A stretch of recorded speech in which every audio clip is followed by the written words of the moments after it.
Mhm. Hey guys, good morning. Wanted to talk to everybody about commercial doors. So obviously this is what we do on a daily basis. I just wanted to get you a little more detail on how that's ordered, dimensions that you should be seeing in the field, some data on these doors that you can look at to reference. So the first thing that I want to talk about is size of these doors. And so what I've got here is I've got a what we would call a 3070 door. So if you were to look at the door schedule, or you were to look at the hardware submittal, anything like that, what terminology you will see is wood 3070 door. And what that really means is a 3-foot wide by 7-foot tall door. And so what I want to do is I want to translate this from when you set the frames to the dimensions that you would now see on the door.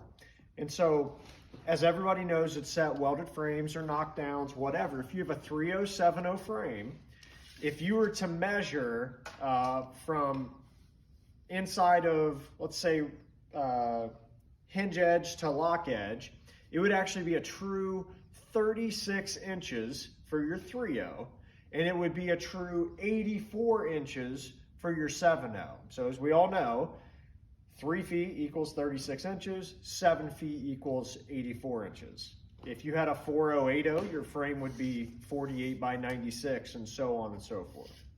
So when we jump back into the 3070 door, what we need to realize first thing is this door is actually undercut so that you have a perfect, what should be, 1/8 inch at your hinge edge and an 1/8 inch on your strike edge, okay? And then you would also have an 1/8 inch reveal on your head, and then there's a certain undercut that we'll talk about here in a second. So when we tell you that setting these frames is so important, getting that head level, getting the, both the legs level, we only have an 1/8 inch or a 1/4 inch to really work with from a width perspective, and we've got an 1/8 inch to work from a head perspective. And so this is more of a trim carpentry job that we do. And so we've got to really be dialed in. And when we have you guys check these things, there's a reason. There is not much room for error, especially if we've got gasketing, we've got any type of extra hardware that's going on these doors. These are fit to be a perfect reveal every time, okay? So one thing that I want you to look at here, and bring the camera over here.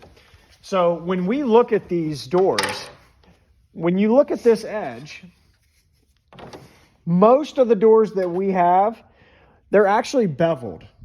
And so what you can see here is my straight edge is flush here, and there's maybe just a touch less than an 1/8 inch reveal right there. And if you were to go over to this side as well, you would notice it's the same exact thing. Okay?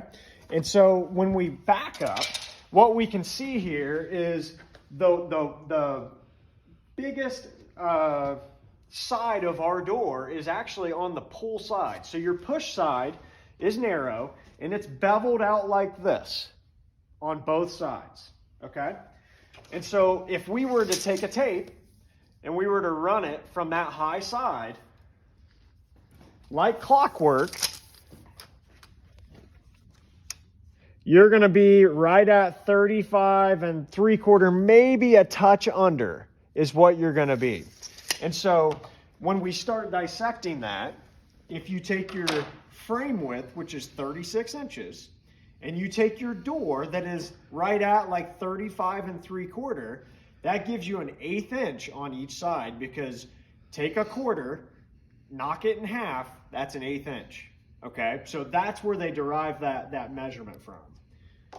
When you measure the push side of the door, it's actually going to be almost a 1/4 inch smaller than that, not quite. Okay, more like probably like a 3/16 smaller. Okay, and so what you can always reference is when you look at that bevel, the small side is always going to be your push side of the door. Okay, and your big side is going to be your pull side of the door. So one other thing that we want to look at here is the thickness of this door, okay? Commercial doors are 1 3/4 inches thick.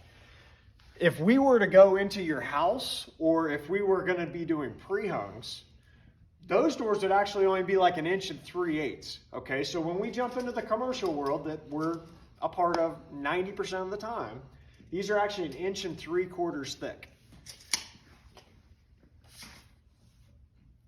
So when we look here at this sticker is going to tell you a lot of what you need to know about this door.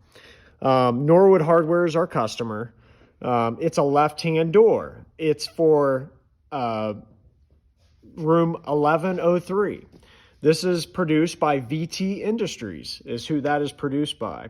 And so what happens is when Norwood Hardware submits this to their wood door manufacturer, Norwood Hardware is going to tell them, these are the dimensions I need it built.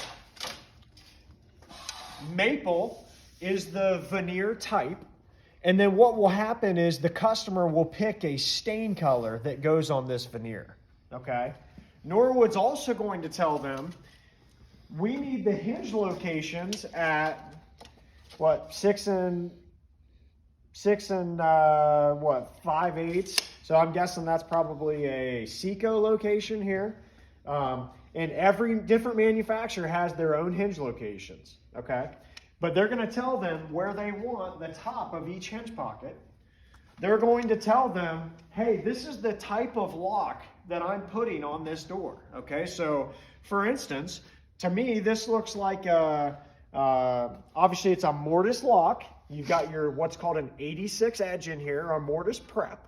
And then they actually go ahead and they drill all these function holes for you. Now, you might get out into the field and need to do some drilling of your own sometimes if they don't get that perfectly right. But these are also, they're also handed for the function holes, you know. So the wood door manufacturer has to get this right, okay? And one thing that we always talk about, and I'm going to upload a video here soon on door handing, is the importance of knowing what is a left hand versus what is a right hand reverse, or what's a right hand versus a left hand reverse. You know, they're the same hands. The problem is if you tell them the wrong thing, like for instance on this door, it's a left hand, okay? So your cylinder function hole is on this side. Well, if this was a right hand reverse, it would actually be flipped to the other side is where your function hole would be. So it doesn't really matter when we've just got our cylindrical locks, the kind that we do a lot of, but when you have these mortise locks and you have exit devices, it is really important that we know how to hand those doors and that this manufacturer knows how to prep it for the handing. So a little bit of anatomy. If you look at these doors, they're not necessarily, you know, solid wood clear throughout. So what you'll see is you'll see some blocking here on the hinge edge. And then you'll also see some blocking here on the strike edge.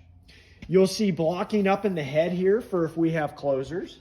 But really, once you get into the core of this door, it's more of a composite, like plywood glued structure that's still pretty solid.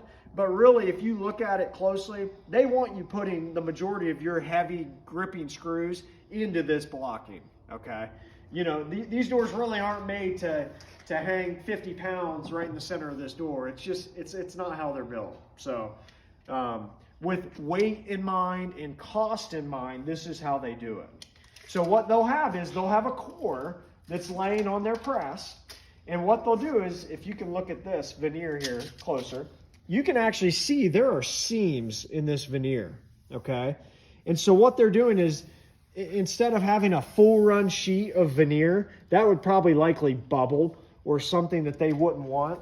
This cut veneer gives them great adhesion, and then obviously a pretty cool look in this door.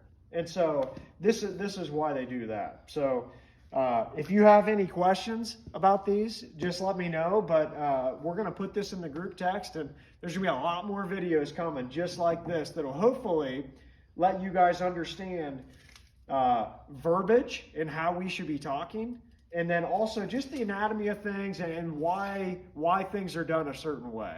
So have a great Monday, and we'll catch up with you soon. Thanks, guys.